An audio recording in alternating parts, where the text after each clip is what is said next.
கடலூர் மாவட்டத்தில் இயல்பு வாழ்க்கை திரும்புவதற்கு தேவையான அனைத்து நடவடிக்கைகளும் தமிழக அரசு மேற்கொண்டிருப்பதாக அமைச்சர் சம்பத் கூறியுள்ளார். நிவாரணப் பணிகள் தொடர்பாக அமைச்சர் சம்பத்துடன் செய்தியாளர் ஸ்ரீதர் நடத்திய கலந்துரையாடலை இப்போது பார்க்கலாம்.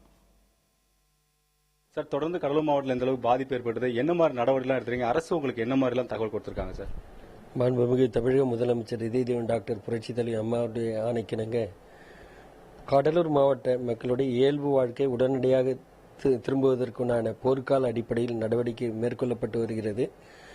ஊராட்சி பகுதிகள், நகராட்சி பகுதிகள், பேரூராட்சி பகுதியில் உடனடியாக மாவட்ட நிர்வாகமும் மாண்புமிகு தமிழக முதலமைச்சர் அம்மாவுடைய ஆணையேற்று உடனடியாக நடவடிக்கைகள் போர்க்கால அடிப்படையில் நடைபெற்று வந்து கொண்டுள்ளது.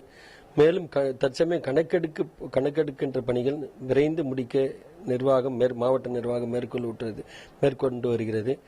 எந்த இடத்துல எந்த குறை இருக்குதோ மாவட்ட பொதுமக்கள், மாவட்ட ஆட்சித்தலைவர் அணியெல்லாம் உடனடியாக அந்த நிவாரணப் பணிகள் மேற்கொள்ளப்படும் என்பதை தெரிவித்துக் கொள்கிறேன். பொதுவாக இந்த கனமழையை பொறுத்தவரையில் நீண்ட கால திட்டங்கள் ஒரு அரிதான வாய்ப்பு ஏற்பட்டுள்ளது. நீண்ட கால திட்டத்திற்குண்டான வழிவகை செய்வதற்கு தமிழக அரசு, மாண்புமிகு அம்மாவுடைய அரசு மிக கவனமாக இருக்கின்றார்கள். அவருடைய மாண்புமிகு அம்மாவுடைய பார்வைக்கு கொண்டு செல்லப்படும். தற்சமயம் மாவட்ட நிர்வாகம், மாவட்ட ஆட்சித்தலைவர், அரசு துறையுடைய முதன்மை செயலர் வந்திருக்காங்க. தொடர்ந்து 9ஆம் தேதி முதற்கொண்டு இந்த இடத்துல இருக்காங்க. கடலூர் மாவட்ட மக்களை நேரடியாக பார்த்துருக்காங்க. எந்தெந்த பகுதியில் பாதிப்போ எல்லாருக்கும் தகவல் வந்திருக்கு. உடனடியாக அந்த இடத்துல போய் நின்று அவருக்கு உண்டான அந்த பொதுமக்களுக்கு உண்டான இயல்பு வாழ்க்கைக்கு உண்டான வாழ்வாதாரத்துக்கு உண்டான வழிவகையை மாவட்ட நிர்வாகம், தமிழக அரசும் மாண்புமிகு அம்மாவுடைய ஆணையேற்று செயல்பட்டுக் கொண்டுள்ளது என்பதை நாங்கள் தெரிவித்துக் கொள்வோம். சார், நாங்களே கண்கூடா பார்த்துருக்கோம். கடந்த 9ஆம் தேதியிலிருந்து தொடர்ந்து அமைச்சர் இங்கே முகாமிட்டிருக்கீங்க. அது மட்டும் இல்லாத 6 அமைச்சர்கள் வந்து சேர்ந்து பல இடங்களில் வந்து நிவாரணப் பணிகள் மேற்கொண்டு இருந்த போதும் ஒரு சில குறைகள் வந்து உங்களுக்கு சொல்லப்படுது. அந்த குறை சொல்லுவோர் நபர்களுக்கு என்ன மாதிரி நீங்க தகவல் தெரிவிக்கிறீங்க?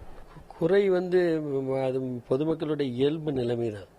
அது ஏதாவது ஒன்று சொல்லணுன்ற மாதிரி தான் சொல்றாங்களே ஒழிய நம்ம கடலூர் மாவட்ட நிலைப்பாடு என்ன, இந்த மழையினால் ஏற்பட்ட பாதிப்பு என்ன, இதற்கு என்ன மாதிரி திட்டம் வகுக்கணும், இனி வருங்காலங்களில் இந்த திட்டம் வகுத்து எந்த பாதிப்பு இல்லாத, இயல்பு வாழ்க்கை பாதிப்பு இல்லாத மாவட்டமாக உருவாக்கப்பட வேண்டும் என்று இந்த மாவட்ட மக்களை அதுக்கு தான் முன் வரணும் ஒழிய சின்ன சின்ன குறை இருக்க தான் செய்யும்.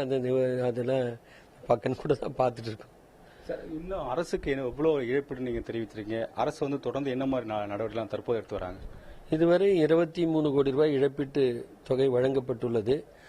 வேளாண் பெருங்குடி மக்களுக்கு உண்டான அக்ரிகல்ச்சர் இழப்பீட்டு தொகைக்கு உண்டான கணக்கு எடுக்கப்பட்டு உள்ளது. நிச்சயமாக அது மாண்புமிகு தமிழக முதலமைச்சர் அம்மாவுடைய ஆணையேற்று அது உடனடியாக வழங்குவதற்கான நடவடிக்கை மேற்கொள்ளப்படும்.